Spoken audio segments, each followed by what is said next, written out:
Hi friends, today I am playing with this little haunted house and I wanted to do a background as well. Before I start, I am using these Artisto pads. You know, I love those. And what's nice about not only being able to journal and keep these, but this one is perforated, so I'm going to take this out when I'm done. Just make sure you're using, for watercolors, 140-pound cold press. And I'm going to start with the background, and I'm going to use my 1/2-inch cat's tongue brush. And then I just drew on this little image. So let me first start by, I drew a moon in the background, and I just grabbed this piece of tape I had here and I went ahead and drew that in the background.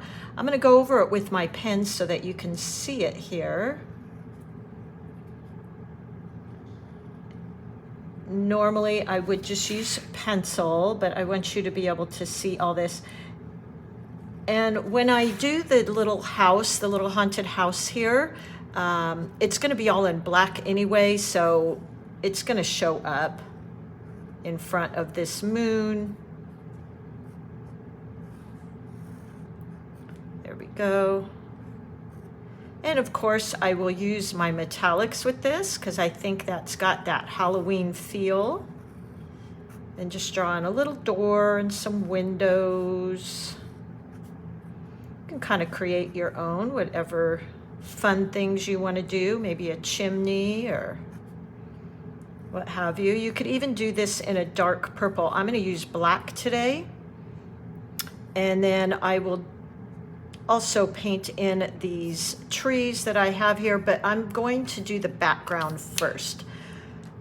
So I'm going to use my brush here, that cat's tongue brush. I've got my paper towel. I'm using my 2 well water Meeden. You know I love one to wash, one to rinse, really important with watercolors. And today I'll be painting with my Lang palette.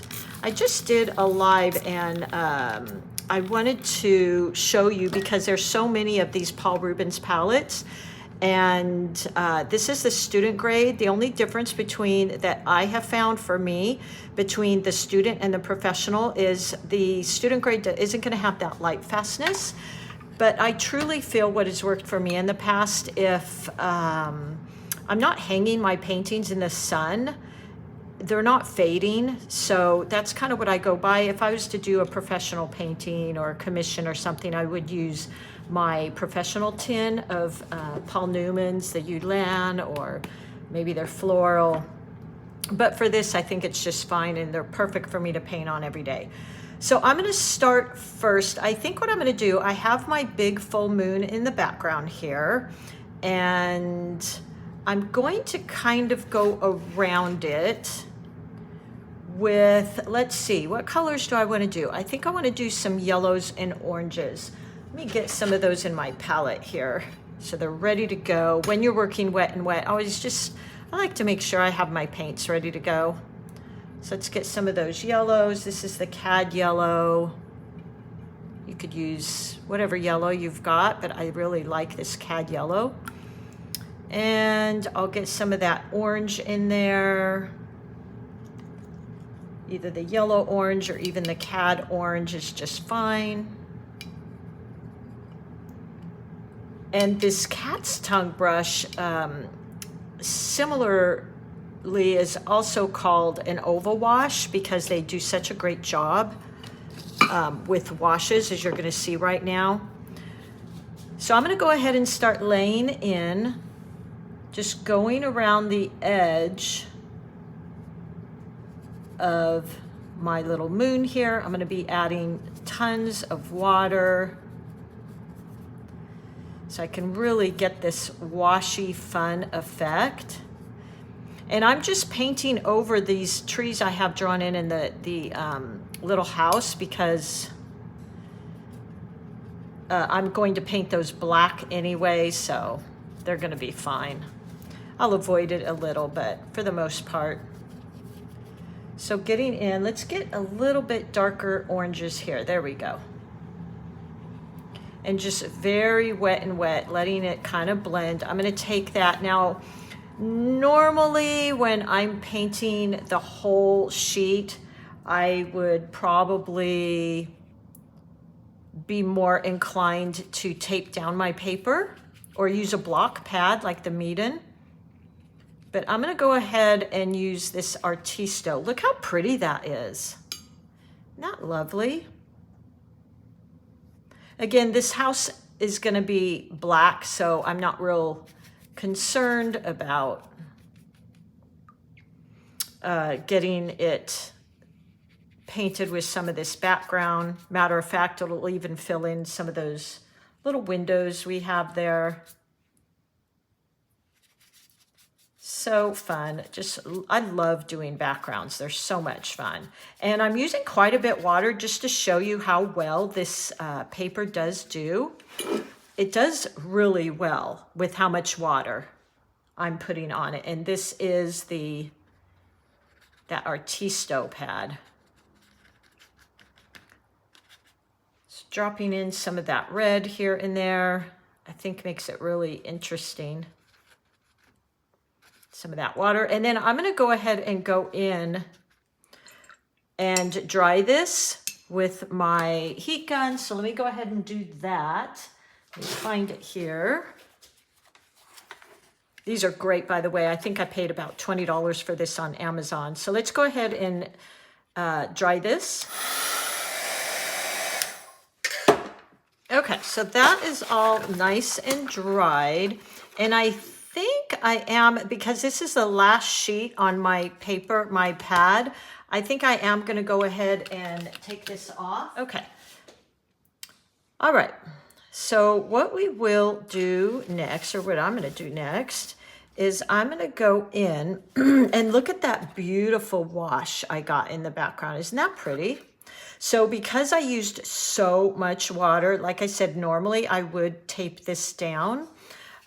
Just to make it easier, you can go in afterwards, by the way, if I want to flatten this, and I would just spray the back with water, lay it on a towel, lay another towel on top, and then load it with books, and leave it there for like a day. And the next day I would come in, take everything off, and this would be perfectly flat. So just so you know that, and this paper is perfectly capable of taking all of that, and it would be nice and flat. Okay, so I used that oval wash, or the cat's tongue, to do that background, and I like it because I was able to get in kind of those lines around the sun, so that was kind of handy for me. Now I'm going to go in, and I think I will use my my Filbert. I could use my 8 round, either one really. This one I think will cover a little more area. So let's go ahead and pick up some of our black. I might mix it just a bit with some purple, just because I like that color together versus just a flat black. So I'm going to use that. And I'm just going to start going in here. Let's start on this side. Hopefully this is dry. And drawing that in, kind of painting that in. I want to pick up quite a heavy mix, so using about, at least 50-50. 50 pigment, 50 water, because I want it to be quite dark. There we go. Just holding that down, get a little bit more black. This one I had run off the page just a bit. I kind of did that intentionally so it would look like it was framing the whole picture. And then for the little branches, I am going to use my 8 long round here. One of my favorite brushes. Kind of my go-to, and I will just start doing some little twigs and branches coming out like that.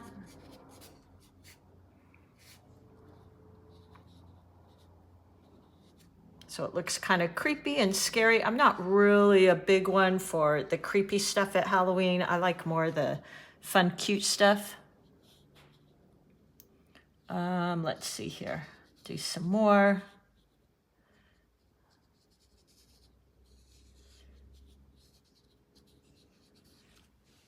There we go. Kind of fun. Maybe some really little ones. Kind of fun for some detail.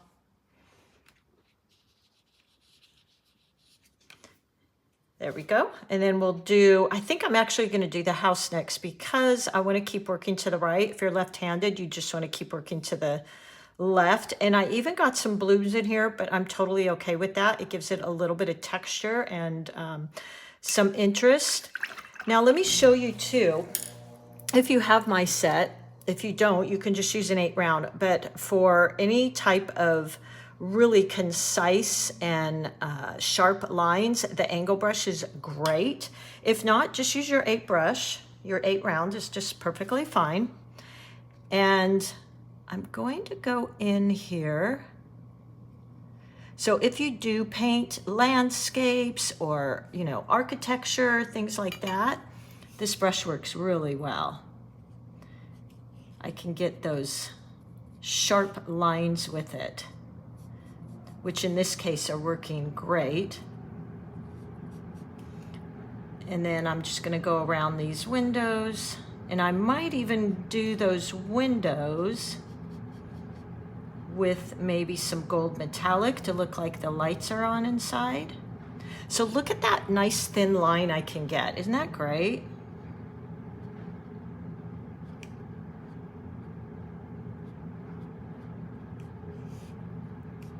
Going to keep going.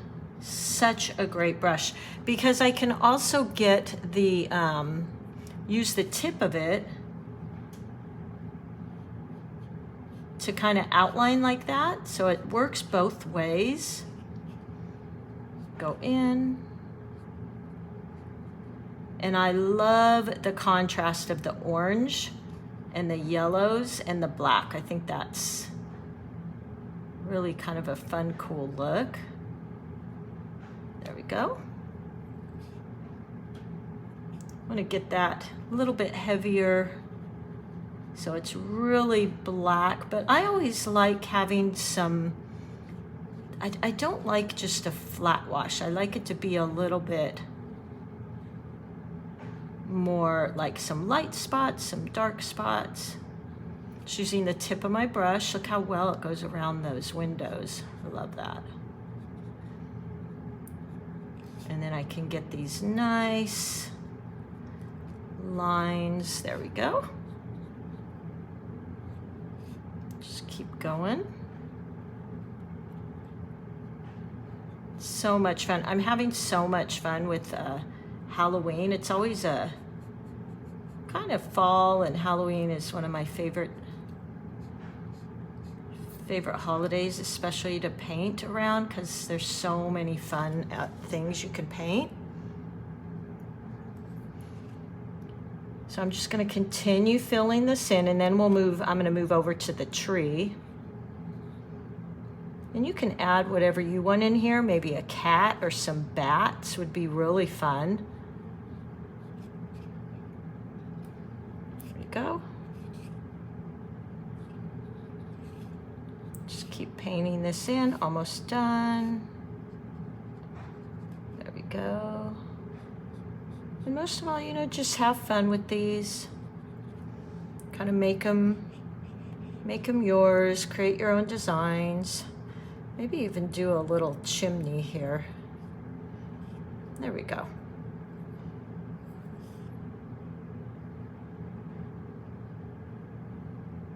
There we go. I'm always saying this, if you are good at calligraphy, this would be a really fun one for that.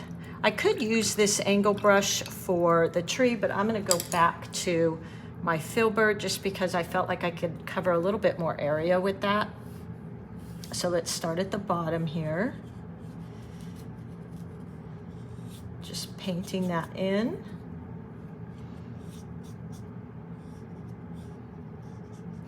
This is very similar to that style I did the other day where I did the background and then I came in and added in little silhouettes of flowers and things.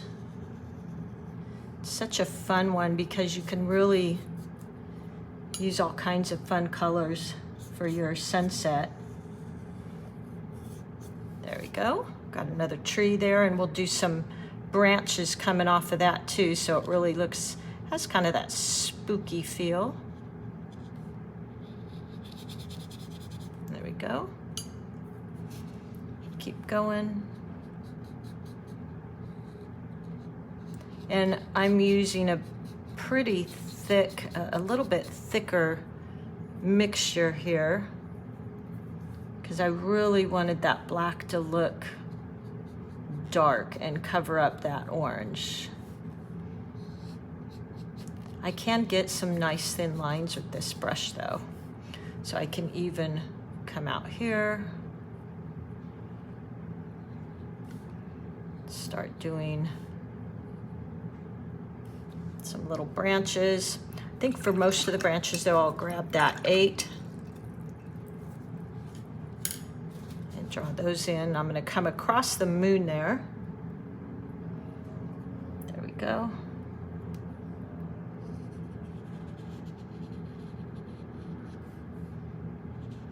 Making it interesting, kind of craggly. I made that word up, by the way. There we go.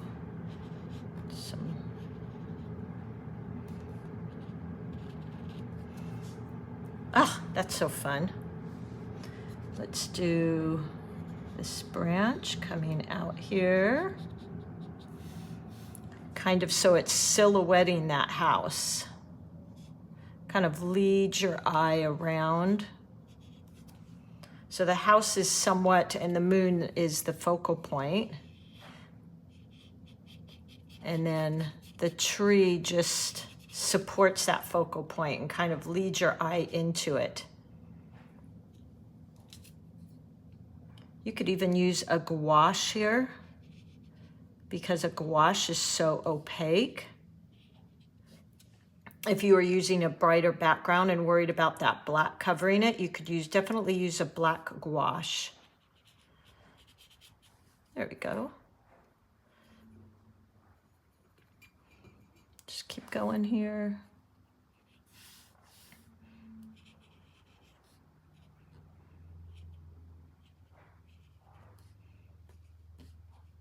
Just wiggling my brush.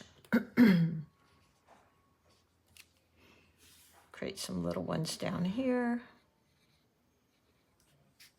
Ah, so fun. And I mean, this is only taking me a few minutes to do, so it's nothing that takes too much time. I could kind of blend out the bottom of this house if you don't want that hard line. Definitely can do that. There you go. Just make it easy.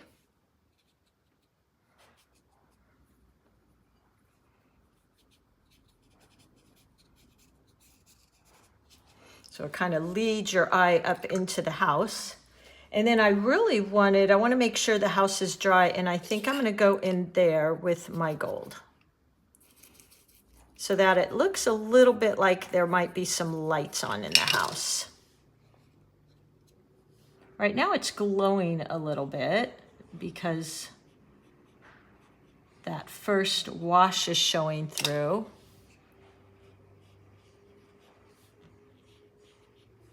There we go. Oh, so fun. Look at that. I love that. Really catches your eye too. The door, maybe we'll do the door. Let's see, what color should we do the door? Maybe we'll do the door. How about, I don't want to really do it gold. Maybe a red. Let's see what a red might look like. That might be too off on the other colors. How about if we do it like an orangey color here?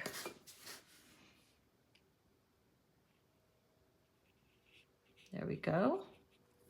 Yeah, I like that.